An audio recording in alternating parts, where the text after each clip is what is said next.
ഇംഗ്ലീഷിലും മലയാളത്തിലും നമുക്ക് ദൈവവചനം ശ്രവിക്കാം.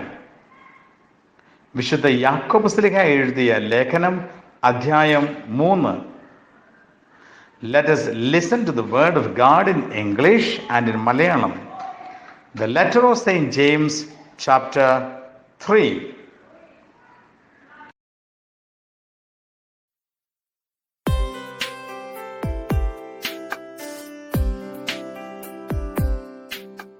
യാക്കോബ് അധ്യായം 3.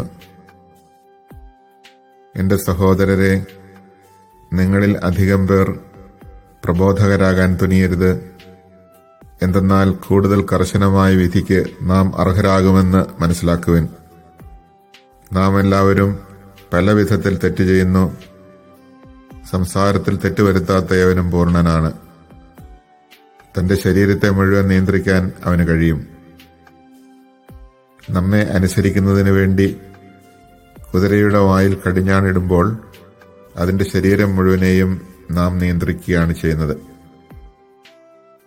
വളരെ വലുതും ശക്തമായ കാറ്റിനാൽ പായിക്കപ്പെടുന്നതുമായ കപ്പലുകളെ നോക്കുവിൻ. വളരെ ചെറിയ ചുക്കാൻ ഉപയോഗിച്ച് ആഗ്രഹിക്കുന്ന സ്ഥലത്തേക്ക് കപ്പിത്താൻ അതിനെ നയിക്കുന്നു. അതുപോലെ നാവ് വളരെ ചെറിയ അവയവമാണ്, എങ്കിലും അത് വൻപ് പറയുന്നു. ചെറിയ ഒരു തീപ്പൊരി എത്ര വലിയ വനത്തെയാണ് ചാമ്പലാക്കുക. നാവ് തീയാണ്, അത് ദുഷ്ടതയുടെ ഒരു ലോകം തന്നെയാണ്. നമ്മുടെ അവയവങ്ങളിൽ ഒന്നായി അത് ശരീരം മുഴുവനെയും മലിനമാക്കുന്നു. നരകാഗ്നിയാൽ ജ്വലിക്കുന്ന ഈ നാവ് പ്രകൃതിചക്രത്തെ ചുട്ടുവഴിപ്പിക്കുന്നു. എല്ലാത്തരം വന്യമൃഗങ്ങളെയും പക്ഷികളെയും ഇഴജന്തുക്കളെയും സമുദ്രജീവികളെയും മനുഷ്യൻ ഇണക്കിയിട്ടുമുണ്ട്. എന്നാൽ ഒരു മനുഷ്യനും നാവിനെ നിയന്ത്രിക്കാൻ സാധിക്കുകയില്ല. അത് അനിയന്ത്രിതമായ തിന്മയും മാരകമായ വിഷവുമാണ്.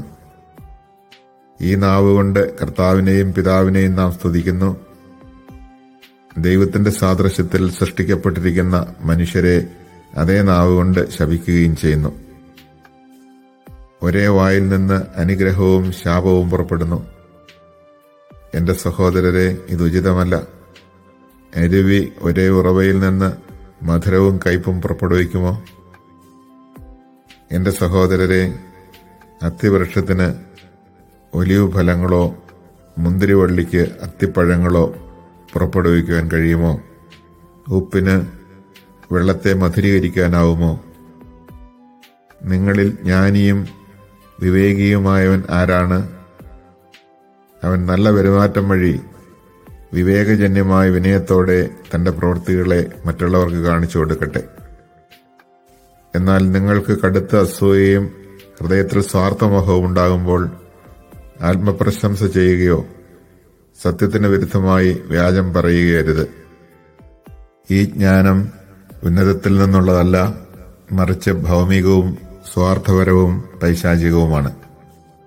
എവിടെ അസൂയയും സ്വാർത്ഥമോഹവുമുണ്ടോ അവിടെ ക്രമക്കേടും എല്ലാ ദുഷ്കർമ്മങ്ങളുമുണ്ട്.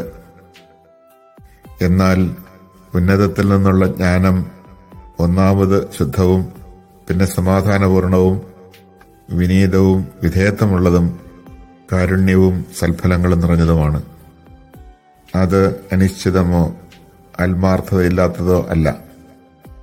സമാധാന സൃഷ്ടാക്കൾ നീതിയുടെ ഫലം സമാധാനത്തിൽ വിതയ്ക്കുന്നു.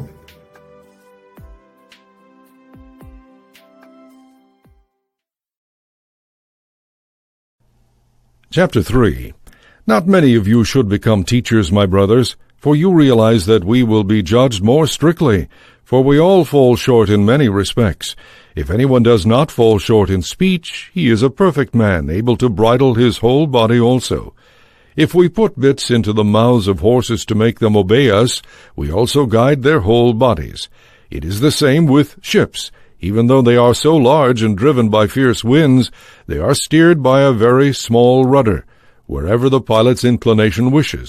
In the same way, the tongue is a small member and yet has great pretensions. Consider how small a fire can set a huge forest ablaze. The tongue is also fire. It exists among our members as a world of malice, defiling the whole body and setting the entire course of our lives on fire, itself set on fire by Gehenna.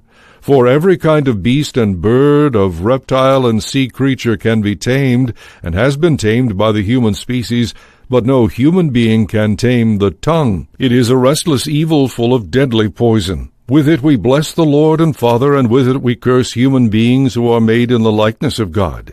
From the same mouth come blessing and cursing. This need not be so, my brothers. Does a spring gush forth from the same opening both pure and brackish water? Can a fig tree, my brothers, produce olives, or a grapevine figs? Neither can salt water yield fresh. Who among you is wise and understanding? Let him show his works by a good life in the humility that comes from wisdom. But if you have bitter jealousy and selfish ambition in your hearts, do not boast and be false to the truth. Wisdom of this kind does not come down from above, but is earthly, unspiritual, demonic. For where jealousy and selfish ambition exist, there is disorder and every foul practice. But the wisdom from above is first of all pure, then peaceable, gentle, compliant, full of mercy and good fruits, without inconsistency or insincerity. And the fruit of righteousness is sown in peace for those who cultivate peace.